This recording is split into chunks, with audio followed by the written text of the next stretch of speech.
tudo bom com vocês? Aqui quem está falando é o professor Lucas Breno de Geografia. Hoje na nossa aula a gente vai começar a ver os conceitos de hidrografia, ok? Para quem não conhece, vai passar a conhecer porque eu quero fazer uma aula bem direta, bem interessante para vocês, tá?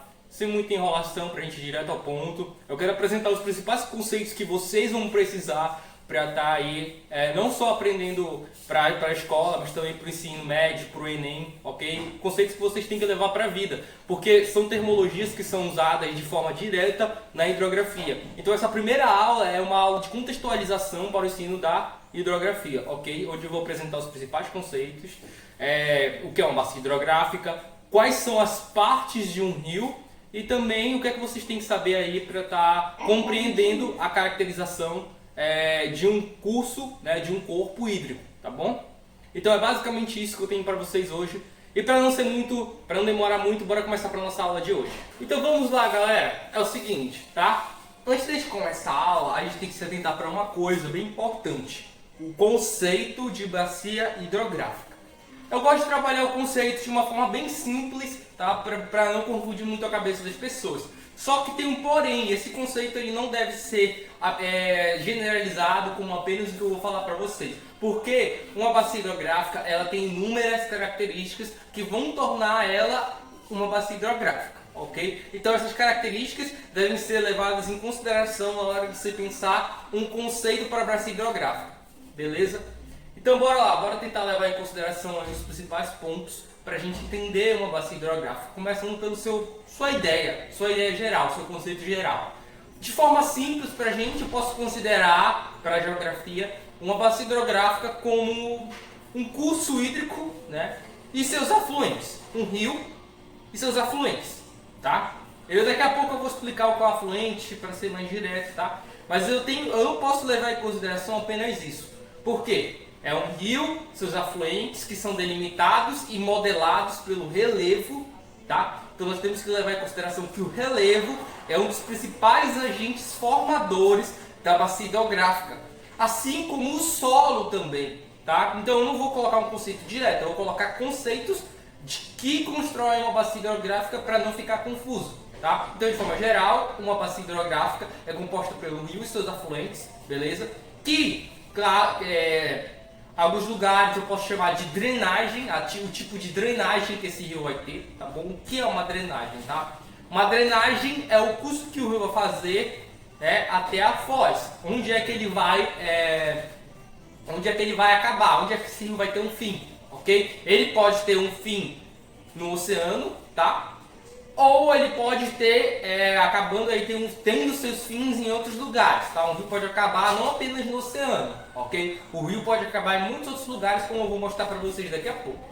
Só tem, como tudo tem seu porém, tá? A bacia hidrográfica não deve ser caracterizada apenas como um rio e seus afluentes. Ela deve ser caracterizada também, tá? Com agentes com relevo, tá? O relevo também faz parte da bacia hidrográfica, ok?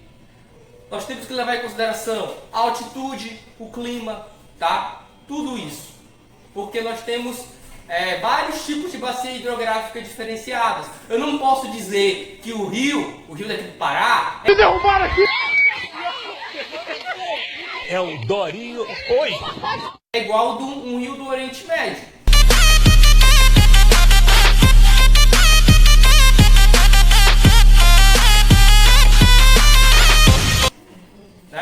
Professor, é só um monte de água, é tudo parecido. Não, não é, tá? Nós temos que entender que os rios eles têm caracterizações físicas diferentes, tá? Eles têm diferenças entre eles que são muito importantes quando a gente tem que entender qual rio é qual, né? Eu não posso dizer que o rio Amazonas é igual ao rio Nilo. Não, né? É muito diferente, tá? Então vamos entender primeiro esses conceitos que vão definir e vão diferenciar os rios, ok? Bora lá! Aqui na tela de vocês eu vou colocar os principais conceitos que a gente vai precisar para entender o conceito, para entender uma bacia hidrográfica, ok? Então, como vocês estão vendo aqui na tela de vocês, são vários termos, tá? Vamos começar aqui pelo início, tá? Obviamente. Eu quero colocar para vocês o conceito de divisor de águas. Por que é um conceito importante, o conceito de divisor de águas, tá? Divisor de águas, eu vou colocar uma imagem para vocês aqui na tela, divisor de águas é o que delimita, é o que separa uma bacia hidrográfica de outra. Como vocês estão vendo aqui, ó, na tela de vocês, prestem bem atenção. Eu vou ter um rio desse lado, ó, uma bacia hidrográfica desse lado, um rio e seus afluentes desse lado, e do outro lado eu vou ter o quê? Eu vou ter outro rio e seus afluentes. O que que a gente tem no meio, tá? Não pode ser, não precisa ser necessariamente uma montanha, tá? Pode ser apenas uma forma de relevo, uma forma geomorfológica, né? Um relevo mais alto um pouco do que essas duas áreas aí que vocês estão vendo dos dois lados, tá? Então, a gente vai ter o divisor de águas, que é a área que separa uma bacia hidrográfica da outra, tá bom? Acho que tá dando para entender isso aqui, tá? Prestem atenção. Por que o divisor de águas é tão importante? Porque ele já mostra pra gente a importância do relevo na bacia hidrográfica. Quando a gente lembra de bacia hidrográfica, a gente tem que lembrar que o quê? A água, obviamente, ela segue a força da gravidade, tá? A água, já viu o rio subir em uma montanha? Não, isso não acontece, isso é impossível. Justamente porque o rio ele vai seguir a forma de relevo. Ou seja, o rio ele não vai subir uma montanha, ele vai descer a montanha, tá? Ou seja, se ele está descendo a montanha, significa que a nascente dele é onde? É no pé da montanha ou em cima da montanha? Tempo.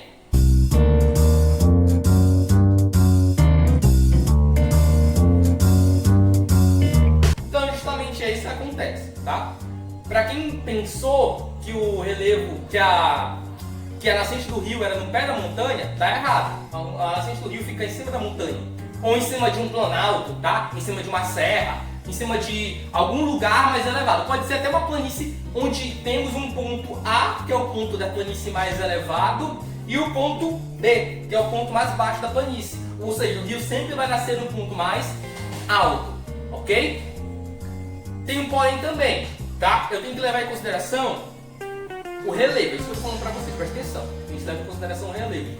Mas, tá? O rio, geralmente, ele fica nas partes mais baixas do relevo, tá? Ou seja, ele vai nascer, pode nascer no topo de uma montanha e vai descendo, ele vai seguindo os pontos mais baixos do relevo.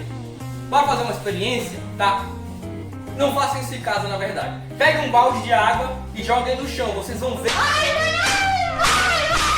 que a água vai descer para o ponto mais baixo da área onde vocês jogaram, né? É isso que o rio vai fazer. Se eu criar uma nascente em cima de uma montanha, né? Por exemplo, em cima da montanha tem gelo. Digamos que se esse gelo derreter, ele vai gerar uma queda d'água, ok? E o que é que vai acontecer, tá? Essa água vai descer e vai seguir justamente os pontos mais baixos do relevo. Então é assim que surge um rio. O rio ele nasce, obviamente, e ele vai caminhando pelos pontos mais baixos do relevo até encontrar uma saída, né? Geralmente ele encontra uma saída no oceano, ou outros rios menores encontram uma saída em outros rios, porque justamente ele vai pelo ponto mais baixo até achar o ponto mais baixo ainda que forma outro rio, tá? É por isso que as águas elas convergem para si, né? Eu vou ter sempre um rio que pode encontrar outro rio justamente porque eles estão indo para os pontos mais baixos, ok? Eu acho que deu para entender mais basicamente essa ideia aí, tá bom?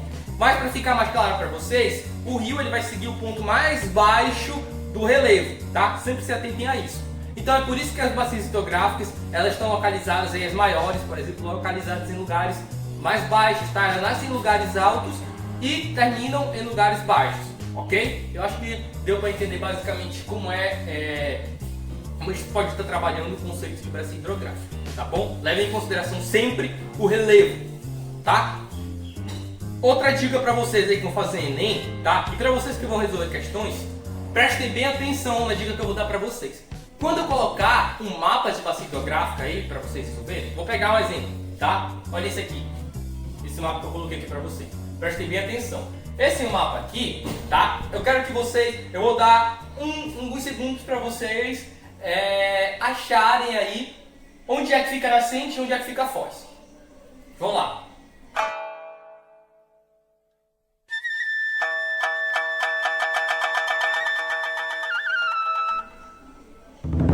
Pois é. Para quem não conseguiu encontrar, presta bem atenção. A nascente, ela vai ficar nessa parte no meio do continente, tá? Professor, não entendi por que não pode ser a foz. Justamente porque aqui no meio, tá? Vocês podem perceber que aqui no meio nós temos uma área continental. Se esse rio não tivesse desaguando aqui em cima, né, se ele não estivesse encontrando com o mar, aí vocês poderiam dizer que a nascente fica aqui, se o rio fosse localizado só na parte do continente. Estão me entendendo? Já que o rio não se localiza apenas no continente, ele está tendo uma saída para o mar, a nascente fica, obviamente, no meio, tá? É uma questão que muitas pessoas erram justamente por falta dessa atenção, tá bom? Então sempre observe para onde o rio vai a partir, se ele encontrar outro rio, tá? Ou se ele encontrar um mar. Bora falar dos demais conceitos agora que vocês aprenderam a localizar uma bacia hidrográfica, a sua nascente, tá? A nascente do rio onde ele nasce. E a foz, que é o ponto de saída do rio, tá bom? É onde o rio vai desaguar. Então esses dois conceitos a gente já viu, tá? É onde o rio nasce e onde o rio deságua, beleza? Então vai pra cá. Tendo em mente que você já sabe o conceito de nascente e foz, tá bom? Bora explicar quais dois tipos de foz existem, tá bom? O primeiro tipo de foz, tá? Nós temos a foz em estuário. Qual é a foz em estuário?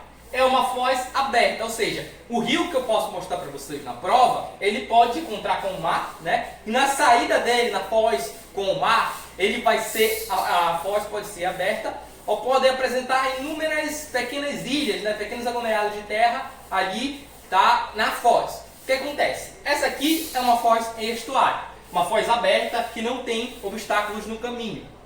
Bora para uma foz em delta agora, tá? A foz em delta, ela já vai ter inúmeros obstáculos no caminho, ok? Ela vai ter vários trechos de terra e relevo no caminho que vão fazer com que ela seja diferenciada da outra. Vou colocar a comparação aqui na tela para vocês. Olha aí, ó, a estuário e a delta, beleza? Prestem bem atenção nisso aí. Isso é um ponto importante para vocês saberem também, os nomes, tá bom? Bora para outros conceitos agora também, tá? Bora botar o rio aqui na tela de novo, tá? Prestem bem atenção. Aqui nós vamos ter o rio, basicamente o rio, vou botar o rio Amazonas para vocês aqui na tela, beleza? O que vai acontecer? O rio Amazonas, ele tem sua nascente aonde? Alguém sabe? O rio Amazonas tem sua nascente no Peru, tá? Na Cordilheira dos Andes. Ele é um rio de regime nival, tá? Por que o rio de regime nival? Porque ele nasce a partir do derretimento da neve da Cordilheira dos Andes, do topo da Cordilheira dos Andes. Aquele derretimento da neve faz com que aquela água que cai do derretimento da neve vá descendo pela cordilheira, pela montanha, e vá descendo e dando vida ao nosso rio, ok? Então, o nosso rio é um rio de regime nival, que a gente pode chamar, ok? Preste atenção em outro ponto interessante, tá? O nosso rio, ele vai ter um sentido. Como eu falei para vocês, o rio ele não sobe a montanha, ele desce a montanha. Então é isso que a gente vai considerar, ok? Prestem atenção. Nós temos a montante e a jusante. São dois conceitos que a gente tem que saber. Dois conceitos que a gente tem que saber, tá? A montante é o quê? O que é montante? Não é aquela espada de cavaleiro não, da Idade Média, tá? Oh my God! What now? Oh no! Oh no! What's this? Oh no! Oh God! No! No! That's my book! What? Tá? A montante é para onde o rio vai, tá? Desculpa. É para onde é o sentido contrário ao que o rio vai. É o sentido contrário ao sentido da nascente até a foz, ok? A gente conta o rio de onde ele vai, da nascente até a foz. Esse sentido que eu estou mostrando para vocês, da nascente até a foz, se chama jusante. Nascente a foz. O sentido certo do rio. Da foz à nascente, que é o contrário, bora entender aí outros conceitos importantes também que a gente vai precisar, tá? Além do conceito de foz, em delta, estuário, né? Além do conceito de bacia hidrográfica, além do conceito de jusante e montante, tá? A gente vai ver o conceito também de leito. Leito do rio. O que é o leito do rio? Tá? É a parte do rio que contém a água do rio, né? Eu vou mostrar o leito aqui na tela. Isso é o leito do rio. Essa parte do rio que tem a água, tá bom? Não tem muito segredo sobre o que é o leito do rio, beleza? Também nós temos as margens, tá? margens do rio. É essa que fica do lado. Vocês já devem ter ouvido esse termo, margem, tá bom? São as que ficam ao lado do rio, tá bom? Outra coisa, o que é um afluente? Isso aí já entra no conceito de bacia hidrográfica que eu falei para vocês. Todo rio, né? Na verdade todo rio não, né? A maioria dos rios tem afluentes, ok? É uma compartimentação, uma subdivisão, é um braço que as pessoas chamam também, né? É uma das divisões ali que a gente vai ter no rio, tá? Uma das segmentações de um rio. Por quê? O rio pode se dividir em vários, tá? Nós temos um rio principal, ok? Vou botar aqui na tela para vocês, tá? O rio principal. E ao lado deles, tá? Nós vamos ter os afluentes. Deu para entender? Isso aqui na tela, esse trecho maior, que é o rio principal, na verdade isso que a gente chama de bacia hidrográfica, né? É o rio principal com seus afluentes, ok?